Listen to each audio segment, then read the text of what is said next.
তুমি বারবার তোমার হাজবেন্ডের পরিচয় গোপন করছো, তোমার বাড়ির লোকের পরিচয় গোপন করে যাচ্ছ। আমার তো মনে হতেই পারে তুমি থাকলে আমাদের সবার লাইফ রিস্ক হতে পারে।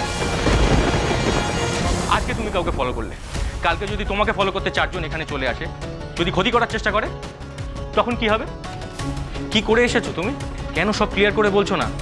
আমি কিন্তু চাইলেই তোমার পারমিশন ছাড়া সব ডিটেলস বার করে নিতে পারতাম।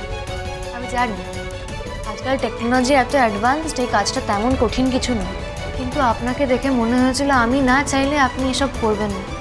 আমার মনে হয়েছিল আপনি আমার উপরে ভরসা করেন, তাই এই কাজের দায়িত্বটা আমি নিয়েছি। কিন্তু এখন মনে হচ্ছে সেটা আমার ভুল। মনে হচ্ছে আপনি শুধু আঙ্কেলের কথায় আমাকে চাকরিটা দিয়েছিলেন। আপনার যদি অসুবিধে হয় বা মনে হয় যে আমার জন্য আপনাদের সবার ক্ষতি হবে, তাহলে আমায় প্লিজ বলে দিন, আমি এক্ষুনি আমার মেয়েকে নিয়ে এখান থেকে চলে যাচ্ছি। কিন্তু প্লিজ অকারণে আমার অতীত নিয়ে অতিরিক্ত কৌতূহল দেখাবেন না, আমি কিছু বলতে পারবো না। আপনারা কাজটা দিয়ে আমার উপকার করেছিলেন, তার জন্য আপনাদের অনেক ধন্যবাদ। কিন্তু এখন আমাকে আর রাখতে হবে না, আমি চলে যাচ্ছি। এই বলানি কমানে কোথায় যাচ্ছ? হ্যাঁ, এই তোকেও বলি পাবন, কি রাগারাগি করছিস? হ্যাঁ, সব তো ঠিক আছে, তোর মা তো দিব্যি ঘুরে ফিরে খুশিতে আছে। এই রানী, তুমি নাকি সোনারপুরে বন্দনাকে ফুচকা খাইয়েছিলে? সে তো ফুচকা নিয়ে একবারে অস্থির হয়ে রয়েছে। সত্যি খাইয়েছিলে? হ্যাঁ, আন্টি ফুচকার গাড়ি দেখে বায়না করছে।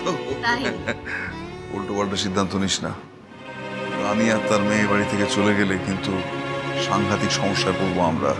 বাবা, তুমি বুঝতে পারছো না, ওর ব্যাপারে অনেক কিছু আমরা জানি না, অনেক কিছু গোপন করে যাচ্ছে। আমি তোকে শুধু একটা অনুরোধই করব, যা করবি মায়ের কথাটা ভেবে করিস।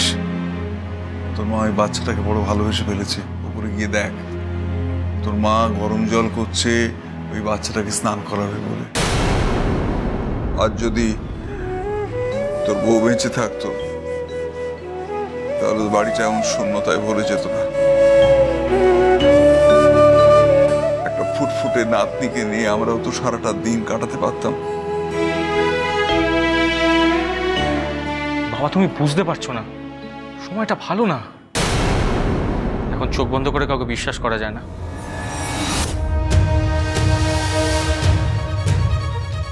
একটা কথা মনে রেখো, পুরো বাড়িতে সিসিটিভি ক্যামেরা আছে, কিছু করলে এই ক্যামেরায় ধরা পড়ে যাবে। কথাটা মাথায় রেখো। পাপা কি বলতো, বলে গেল চাই, ওর মাথায় যত